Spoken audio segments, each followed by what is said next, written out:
Hello everyone, it's Shane Kanto, your Wasteland reviewer, and I'm here to review Aladdin 3477, Part 1, The Jinn of Wisdom. And this is the first part, I guess, in a trilogy of films that adapt the basic idea of the Aladdin story, but in the year 3477.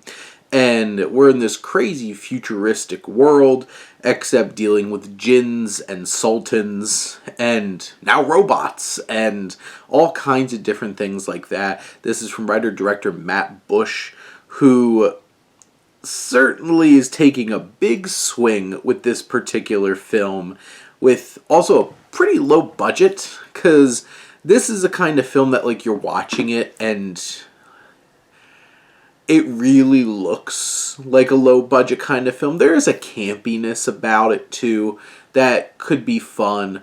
But I don't know if this film really leans enough into, like, how silly and ridiculous it is and winks at the audience enough to really buy into that kind of approach. And also, it's challenging because so much of this film, it feels like these are just actors cosplaying or putting on accents. None of it really feels authentic or real.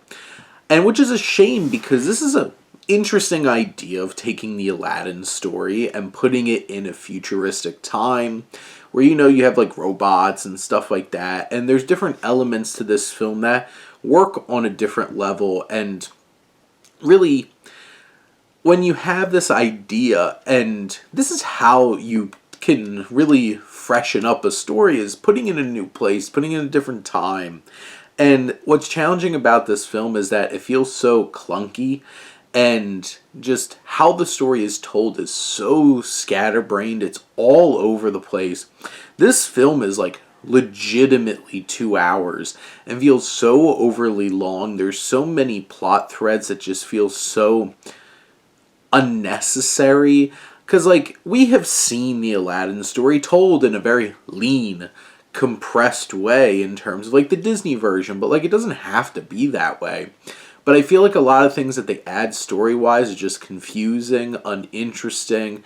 Like, the action, some of it has, like, little flashes of some interesting, like, choreography, but really, a lot of it is Princess Kamala, played by Christy Dumar, who's very attractive. I think she has a bit of, like, this alluring look to her, and maybe, like, that's one of the few strong elements of the film.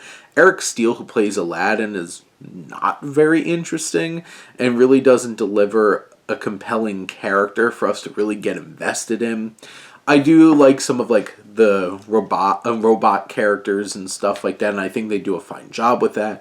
Once you finally meet the Jinn, I think he's a fun time. I appreciated his presence in this film. But I feel like this film just has, like, specific, like, inklings of the Aladdin story, and then a whole bunch of other stuff that's just packed in here that bogs it down and makes this feel like such a strange endeavor to sit through. And the fact that, like, it ends in a way that it's like, there's gonna be a sequel, and the fact that this looks like it's gonna be a trilogy when this movie's already 2 hours, and you're just like, and it already feels like it's too much, and it's just, where's the story gonna go? And the fact that this feels so drawn out for a 2-hour film that's basically feels like, is this the first act of a story?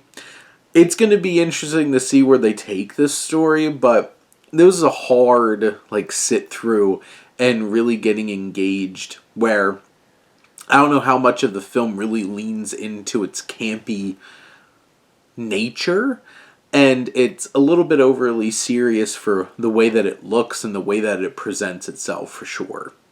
But those are my thoughts on Aladdin 3477, Part 1, The Jinn of Wisdom.